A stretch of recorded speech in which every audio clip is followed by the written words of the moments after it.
A very good evening to you. Welcome to this Tuesday edition of the Watchdog. My name is Vuyo Mvogo. On the show tonight, a fresh bid to have former President Jacob Zuma's parole set aside. The organization that has just filed court papers tells us why.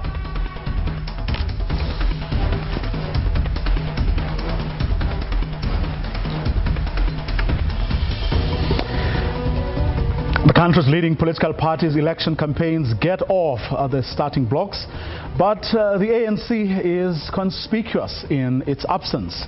On our Election Watch slot, we look at the takeoffs. The Watchdog starts now.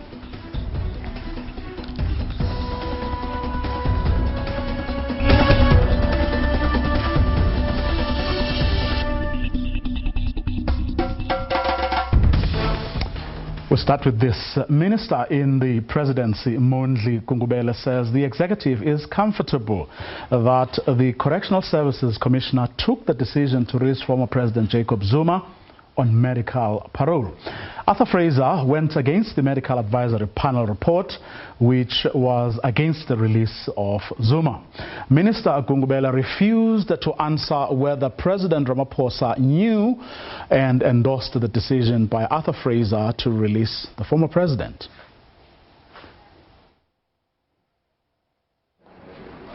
Government says it's comfortable that the relevant authority took the decision to release former President Jacob Zuma on medical parole.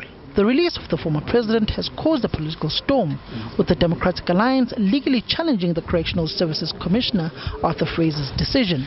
Minister in the presidency, Mondli Gungubele, says the executive had nothing to do with the decision to release Jacob Zuma.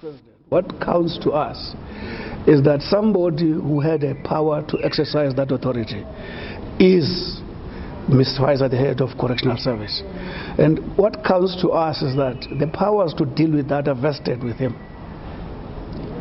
If there are any wrongdoings about that, we expect the normal institutions to deal with that. But what comforts us is that the person in whom the powers are vested to deal with that dealt with it. Questions have been asked on whether President Cyril Ramaphosa gave the green light or was informed of the decision beforehand. Mondli Gungubele simply refused to answer on behalf of the president. That's an area where I'm not prepared to give a response. I think the president is better placed, but all I'm saying, we are comfortable that a relevant institution to take that decision is the one that took it. Samkele Masego, SABC News, Pretoria.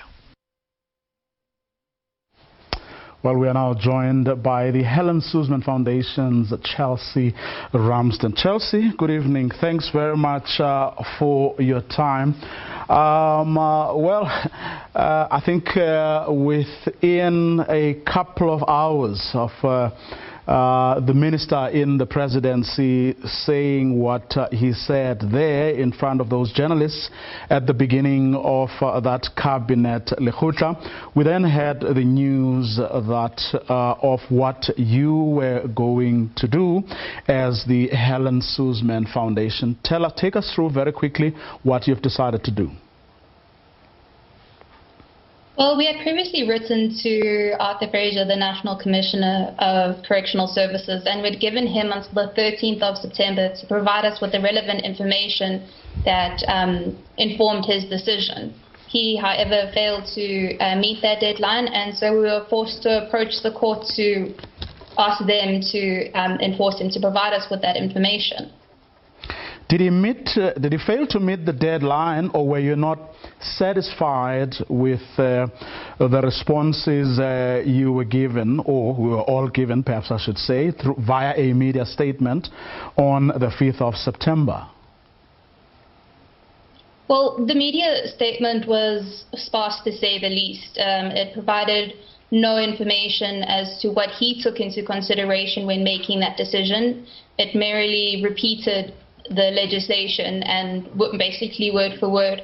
So it didn't have any, it didn't shed any light on his decision-making skills. So, and then we requested, and he didn't even respond to, actually wrote to him twice, and we received no response to either letter.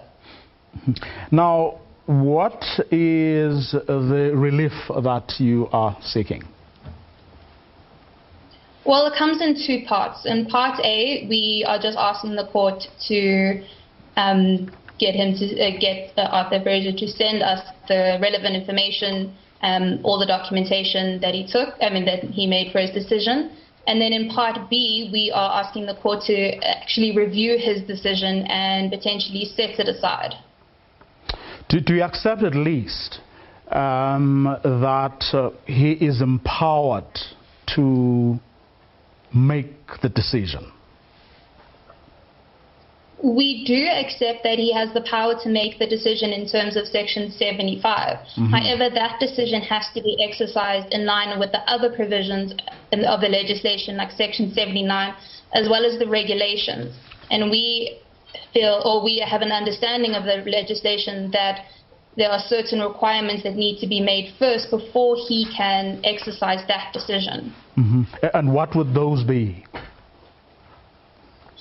Well, the first step that needs to be done is to determine whether the sentenced offender is suffering from a terminal illness or is physically incapacitated in such a way that it severely limits their daily activity or their self-care. Now, that is something for the Medical Parole Advisory Board to determine in terms of the regulations, and not for the National Commissioner. Now, from media, and I think it was even on your show, he said that he went against that decision. And it is our understanding of it that he cannot actually override their decision.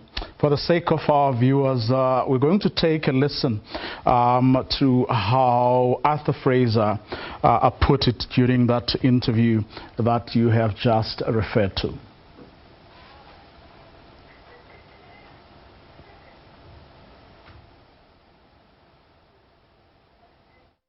Proof for medical parole, because they indicated that he was in a stable condition. What I need to indicate, when the medical advisory board provided those recommendations, I had then, the head of the center, who has the authority to decide, then reviewed the information available, and then indicated that the conditions, based on all the reports that we have, require us to release the former president. I then rescinded those delegations, because it's original delegations that's with me that I had delegated to. I rescinded that, and I took the decision then to place him on medical parole, and I'd given a host of reasons. The reasons is available, it's in documentation, and it will be presented to whoever need to see that. I'm sure Parliament will be asking to have confident it will stand whatever scrutiny. It's legal and procedural. So he again underscores the fact that he, and I quote, has the authority to decide. But I guess you're not disagreeing with that, but you're questioning whether the decision he then subsequently took passes the rationality test. Well, yes and no. We actually are arguing in the first that if the Medical Parole Advisory Board says that an offender doesn't recommend an offender, we say that that's the end of it. The next requirements for parole are if he's a low-risk offender and if there will be appropriate arrangements in the community. Those are the requirements that he has discretion and he has to apply. But the first step, the medical advisory step, which the Medical Advisory Board is made up of registered doctors and practitioners. They are best placed to make that decision. And even if our interpretation of the Act and the regulations is wrong, we say regardless, then yes, would be hard to prove rationality of that decision or reasonableness of that decision when it's gone against the advice of doctors. Well, let's take a listen then to what he then says, speak to his responsibility as the National Commissioner with the authority to decide. With regard to any person that has to take parole, there's procedures, there's law. So what process was followed this time around? He was placed on medical parole. He came into our facility. We have a responsibility to provide security and care. And as in all instances, when we admit a person into our facility, we make sure that we do a full assessment, including a health assessment. When you do the assessments, you'll then know what type of care must be given. So when we deal with care, we deal with even your dietary requirements. So every offender that is incarcerated at this department will have to be able to give a history of themselves, both health and otherwise. And then we assess how do we categorize them and where we are able to place them. This was in the same process. The same process applied. I think what I know happened after that at the onset, he declared his comorbidities. But additional to that, because he was still under the care of the South African Military Health Services, they had also provided us an assessment on his first day of admission. So that is when we realized that we've got a person in our custody who actually is frail. So I think that's maybe the first point. We had then received further reports, medical reports, that indicated that he requires specialized treatment. And it was only around the third report that we received where his medical team, the medical team in conjunction with our team, indicated that he can no longer be kept in our facility because the type of care, medical care required, we are not able to provide. So, put differently, says, I'm responsible for this facility. And in this facility, my duty is to provide security and care, both, to this person. Having received the report from the military health professionals who provide us with this history, we then realized that, hey, we have someone in our facility who is frail, to use his words. And because that person is frail, they require specialized treatment, which the facility cannot provide. Does that, I don't know, your comment on that? No, so everything he says might be true without providing us with any documentation or that he said he would provide, we wouldn't know. But one would assume that these considerations were placed before the Medical Parole Advisory Board. I mean, why would we have a Medical Parole Advisory Board if it was not, if the decision meant nothing and the information was kept from them, vital information in terms of whether a facility was able to care for him and if he was frail? I do think presumably that the Medical Parole Advisory Board... No? Yeah? Yes, go ahead, don't worry. And I was going to say the Medical Parole Advisory Board was set up to be independent, to be an independent body and to ensure legitimacy of decisions. Yes, and presumably what he says there in that clip is what he would have said to the parole board as well, isn't it? I would think so. Or at least what you ought to have said. Yes, that's probably more like it. But then I would assume it would be there. Yeah, he then said earlier, if you recall, that if and when an institution like Parliament, which of course, I mean, his department reports to, requires this information, and presumably contained in that whatever pack they may have to present before Parliament, will then be, the nature of, the former president's health condition and everything that goes with that. Would you, or could you not wait for Parliament to then initiate that process as a body, nevertheless, or as the other arm of the state that is actually constitutionally mandated, to play its oversight role? Well, a medical parole decision is a reviewable decision, and it is therefore open to us and acting in the public interest and as a previous litigant in this matter to take this decision to the courts for review. I mean, it is the courts that is the ultimate guardian of the rule of law and our Constitution. And so, where to from here?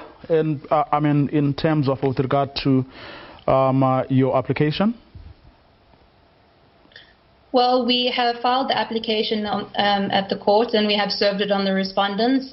We will wait to see if there's a notice to oppose, and then we'll await the court's guidance. We've asked for an urgent hearing, or an urgent order to get the record, and then after that we can supplement our affidavit and our notice of motion to incorporate the parts of the record that would be relevant to the case. And we'll ask then for Part B of the application, which is the review of the decision, to also be heard on an urgent basis. So we hope that the process is streamlined. Okay. And that's where we're going to leave it for now. Thanks very much for your time, Chelsea. Chelsea Ramsden is, Thank you so much for having me. Great. She's from the Helen Suzman Foundation. They have filed papers. It's a fresh bid to have former President Jacob Zuma's parole set aside. Up next, Election Watch with our panel of analysts as the country's leading political parties get their campaigns off the starting blocks. The ANC, though, is conspicuous by its absence.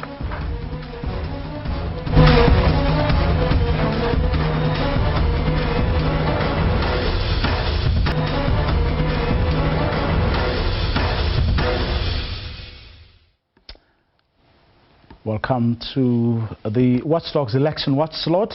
Let's start with the EFF, whose leader, Julius Malema, addressed a couple of community meetings today here in Gauteng.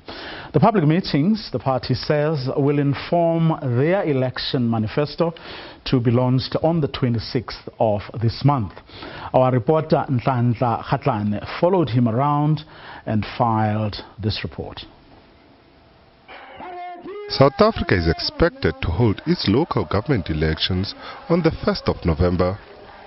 The EFF has hit the ground running.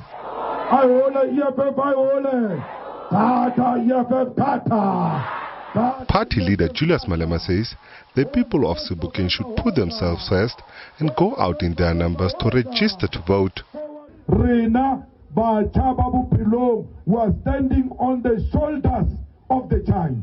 This Val is known for being the most volatile, radical place during apartheid. Why are you giving up?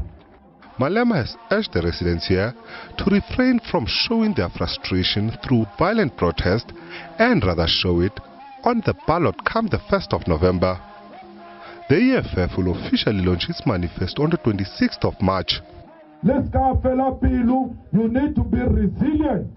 This weekend, let's go and register. Go, fella. Never want to buy now. Pebansin ko di kone. Official routi. Arvaing bafit. Arenro register. Kawbuta how fetch register. EFF jampuso. You famusebe. Malema crisscrossed different areas of Sebokeng, urging people to give the EFF a chance. The youth are registered. le re hai re vote nothing is happening ntweo ke yona e re bolayang because ha le sa vote ba ba tsamaya le dikrukutse ba vote and the dikrukutse they are continue in government. Meanwhile, while other big guns have already announced their campaign dates, the ANC is yet to announce its date for the launch of its election manifesto. Ntlanhla Khatlhane, SABC News, Johannesburg. Let's welcome our panelists for this evening, Khanyi Magubane and Makhosini Mkitjwa. Good evening to both of you. Thanks very much for your time this evening. Good evening to you. A very good evening to you.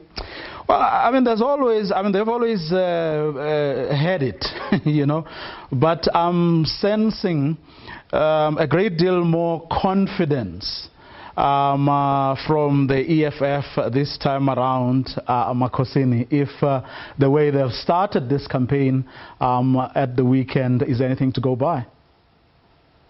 Well, Vuyo, I think they are smelling blood. They see that the ANC has a catalogue of problems that it has to contend with.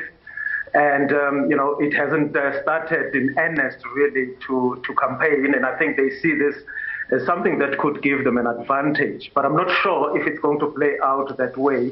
The ANC has a tradition or a habit of having the launch of the manifesto first and then all the other campaign activities follow thereafter. But also the ANC is facing a difficult problem of having, you know, not much cash to spend on this election. They are struggling to pay their own employees that are to the house. But also, you know, the way the ANC has been campaigning since 1999 is very costly because they believe in door-to-door campaign and having massive rallies.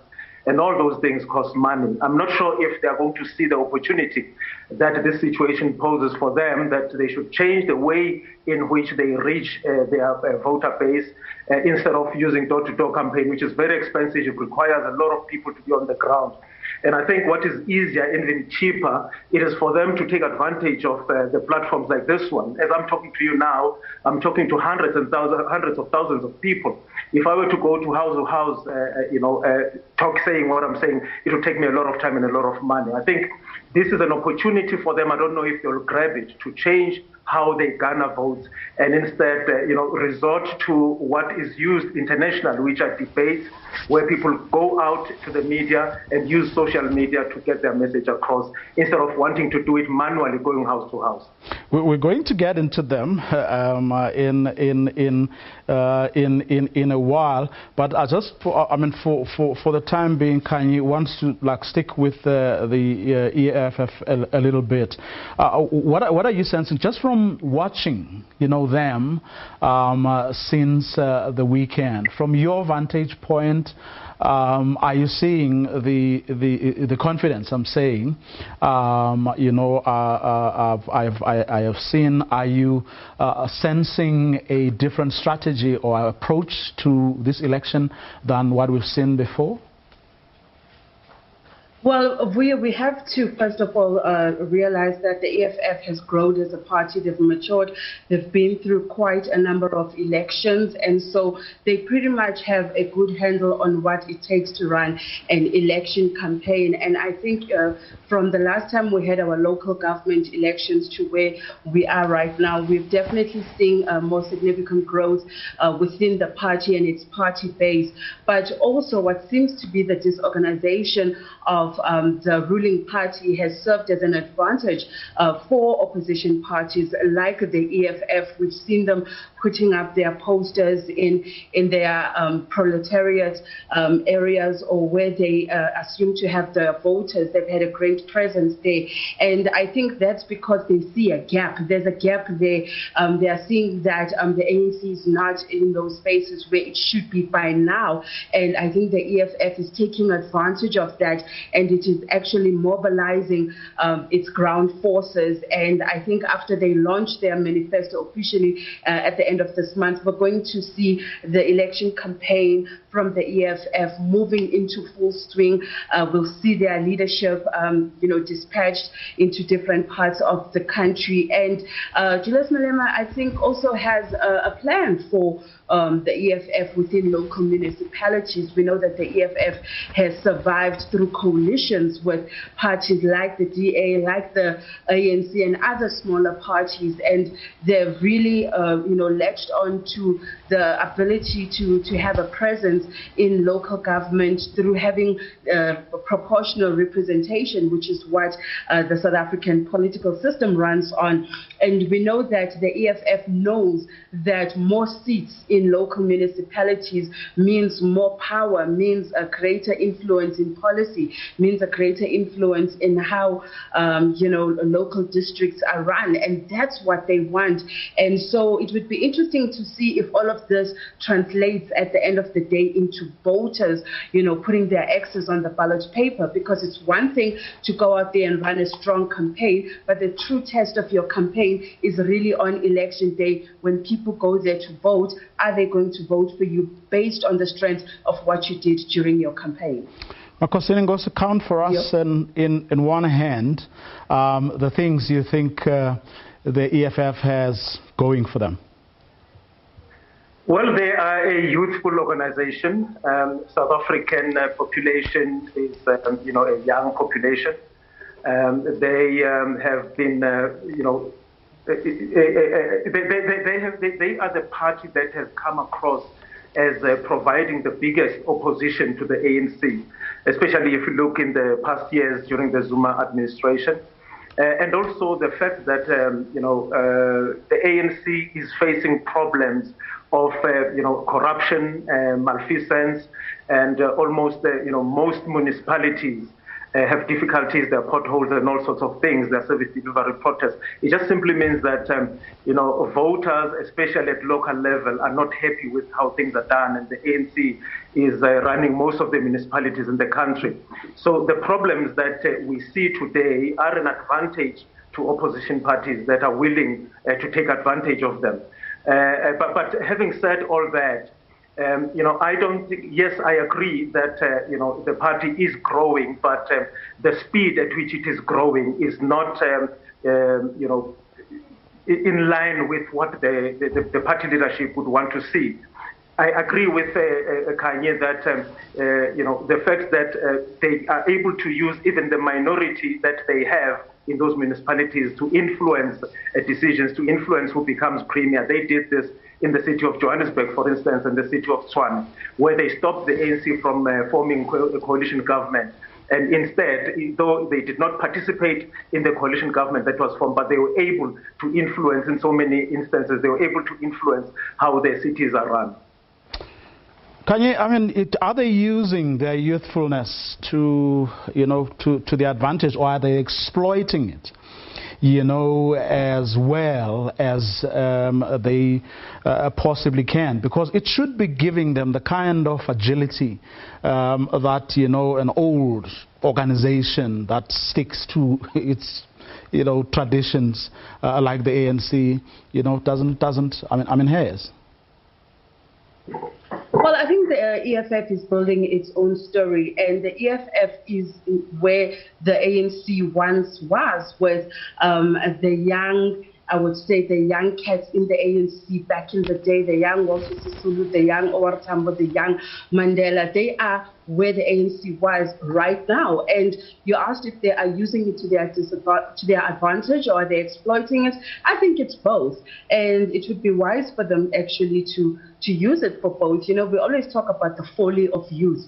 So whenever they do make political mistakes or blunders, or, they hit their an own goal, the excuse is always they are still a young party, they are still growing, they are still learning, but at the same time, they appeal to your disenfranchised young black youth in South Africa who is still, looking for a job, who wants to study but is academically and financially excluded. We see the EFF very active on campuses around the country, in universities, in universities of technology, where they are fighting for students and they are fighting for inclusion, we see them taking on the cause, of many individuals that are out there. Whenever they see an unjust cause, whether you're a member of the party or not, we've seen the EFF in the past actually helping individuals who've been served any kind of injustice. So I think what they do have going for them as far as their usefulness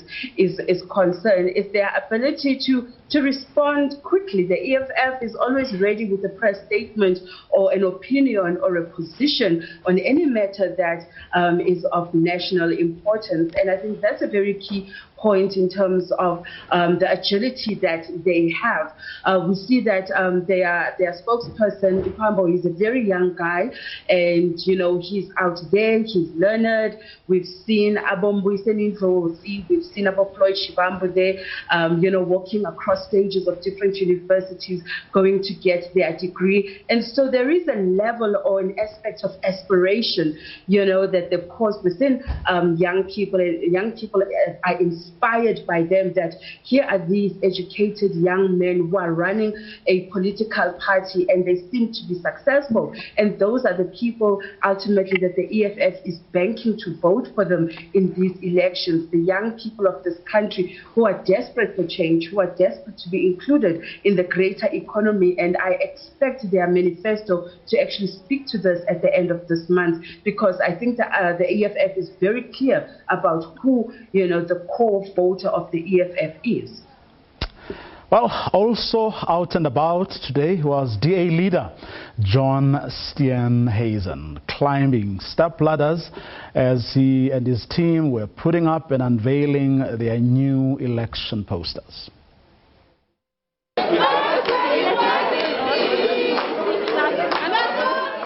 A proper Cape Town reception.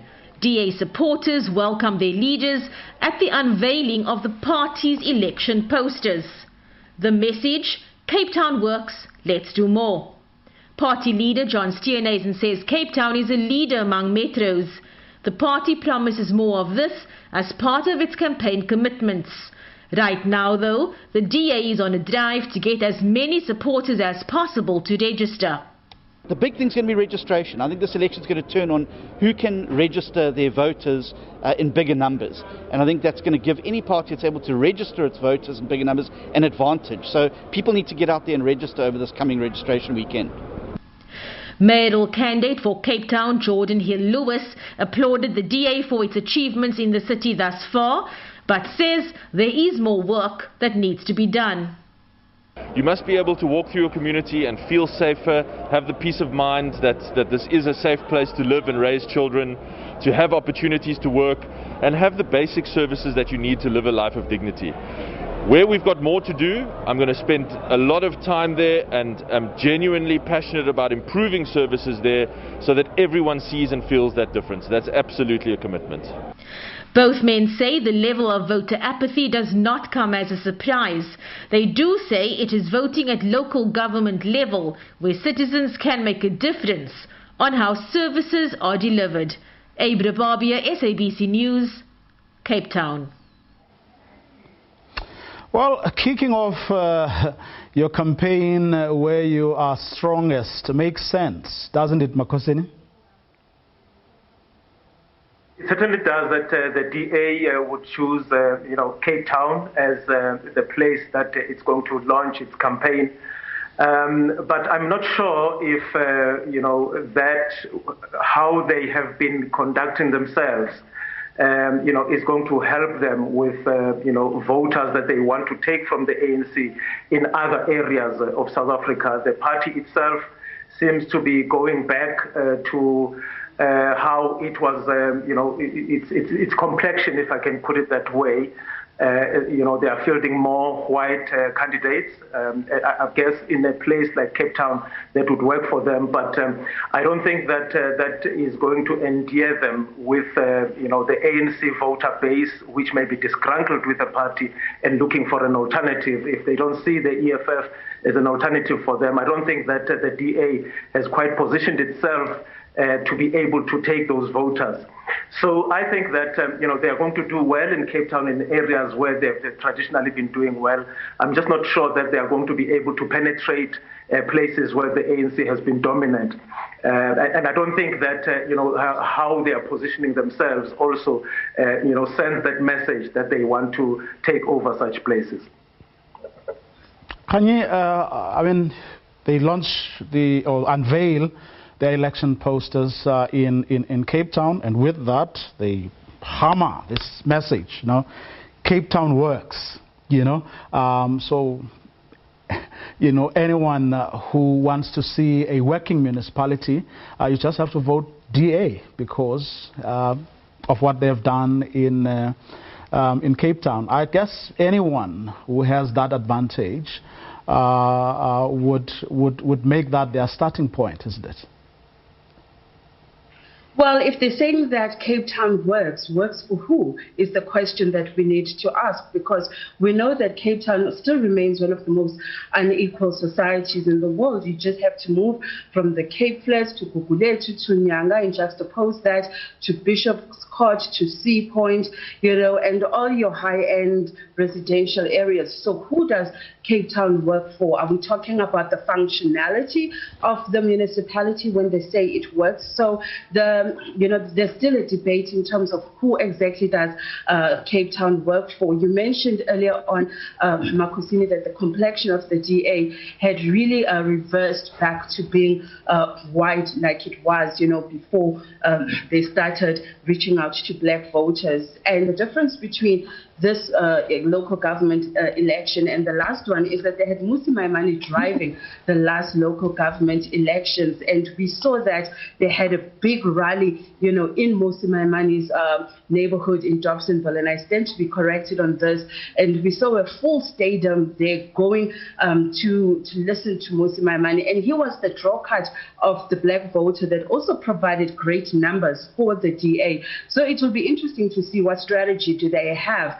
Given the fact that they may have just lost, a big section of their black voters. And I hope they have been doing market research to see exactly what their support base is still like in your traditionally black areas. And so as much as they're saying that Cape Town works, but is the DA working for South Africans, racially, some of their policies are very controversial, especially around issues of race, and they say they don't recognize, race, and they're saying, there's racialism. So they still also have their own policy that they need to still clear out, in my, opinion, as far as race, as far as, skin tone is concerned. And so I think that they cannot only just rely on traditional areas unless the strategy is to go small again and rebuild from the ground up. Then we may see the DA actually being okay with not attracting as many voters this time around as it did last time.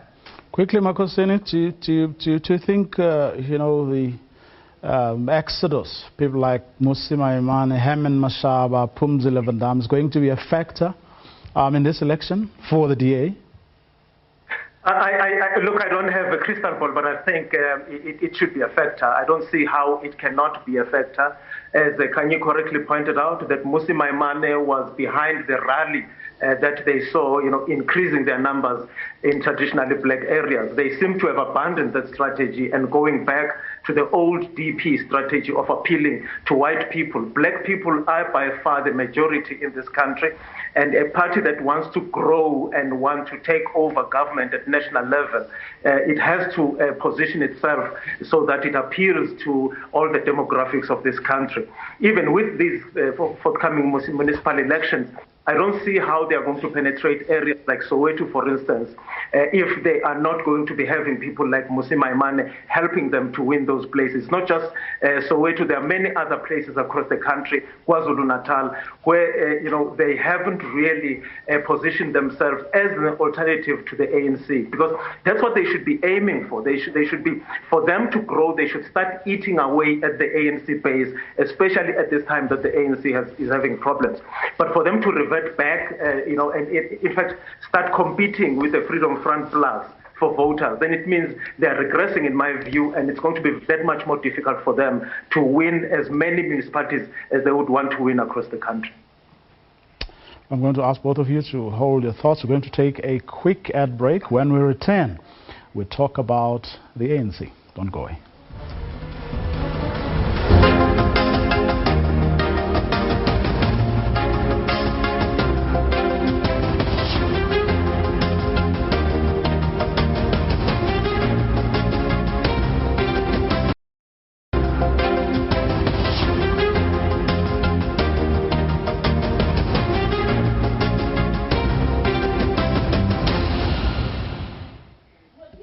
Welcome back. You're still watching the Watchdog, and in this slot we're talking about the forthcoming elections, with a few of the major political parties having already kicked off their election campaigns. Well, the ANC seems to be slow off the starting blocks. In fact, it has hardly started.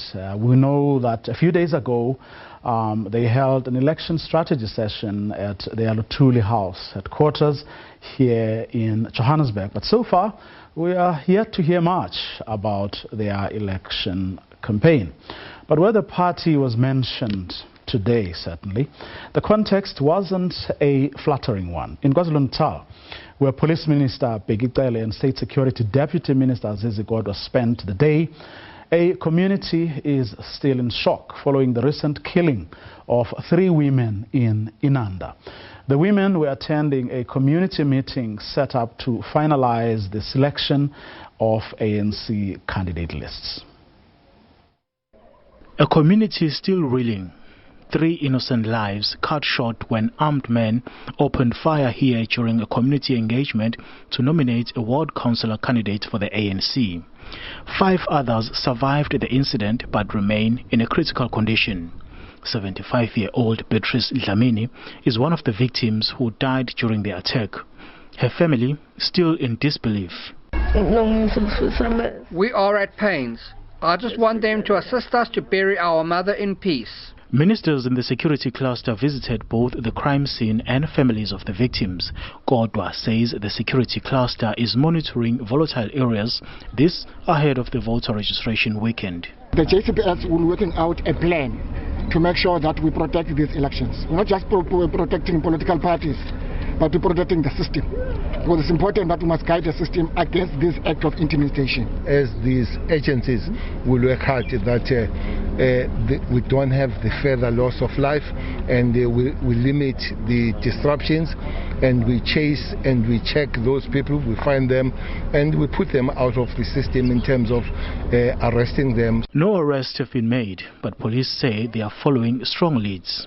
Police want communities to play an active role in identifying and rooting out criminals in their areas, particularly as the country gears up for the local government elections. Simpiwe Makanya, SABC News, Inanda. Well, not the kind of start to your election campaign you would want to have, Kanye. That you are not seen, you're hardly seen on the ground. But going into this period, people have been hearing about these, squabbles over these candidate lists, the inefficiencies in your system where you couldn't submit your lists on time. It doesn't really inspire a great deal of confidence in the ANC, does it? Well, I would say, first of all, condolences to the families of the 3 women that have lost their lives. And it's a pity that they lost their lives as volunteers of the ANC. And we do know that the candidate lists can get very, robust in terms of how they are decided. And we know that even at a branch level, you have slates, people who organize themselves around a group of people who want to enter the candidate list, as a slate. And when that doesn't happen and there's opposing groups, that's where the issue comes in. And I think the message that the ANC needs to send out to its branches, to its regions and the provinces is that it's okay to disagree, but we don't have to resort to violence if a particular particular decision is made against you, it is important that the ANC sends out the message to all its members that they should accept the voting or the decision of the majority as far as candidate lists are concerned, because those are the people that are going to be the mayors, those are the people that are going to be the local governing structure at the municipal level. You know, those are the people that are going to be the chief whips of the party. And so I think that it's also very prudent that the ANC stresses that point, because if this is anything to go by, then it means that in the run-up to the elections, we will see more skirmishes of violence breaking out and people losing their lives over party lists. And this shouldn't happen. You know, being a member of a political party shouldn't be something that's a direct threat on your life. And, you know, as a matured political party, you know, the ANC needs to drive the message that it is not okay for people to get killed because of party lists, because of candidature, that it's okay to disagree as an ANC, and that ultimately, you know, they talk about the discipline of a cadre, and I think that's where this comes in, that it's okay for you to disagree, and if things don't go your way, support the candidate that has been chosen. Let me read you from a statement. Makosini, that the ANC issued this afternoon. And I'm only going to read it in part. The ANC is equally concerned about the violence that mars some of our community meetings where ANC councillor candidates are nominated. We condemn in the strongest possible terms the brutal killing of 3 women in a drive-by shooting in Durban's Inanda Township on Saturday, while attending an ANC community meeting to finalize the selection of candidates for 2021 local government elections. The ANC conveys its condolences to the families of the deceased and urges law enforcement agencies to ensure that perpetrators of this crime are apprehended and made to face the full wrath of our justice system without delay. Makosini? Well, I don't know if that statement is going to change anything. People are still poor on the ground. People are still unemployed. People still see the ANC as the ticket to a better life for themselves personally, not necessarily to serve the people. They still see the ANC as you join the ANC, be a member in good standing, attend meetings and do everything, you know, you are going to be successful in the end. And the ANC does not have, you know, as many positions available to satisfy all these people who look at it for employment, essentially, and access to state power. So I think, you know, the ANC now, you know, it's actually the chickens coming home to roost, because the ANC has been positioning itself as, you know, the party that you must join if you want your life to be better. You know, the violence that we're seeing in KwaZulu-Natal also, I think, speaks to the history of that province, and which has not been, you know, correctly addressed by leaders nationally in that particular province.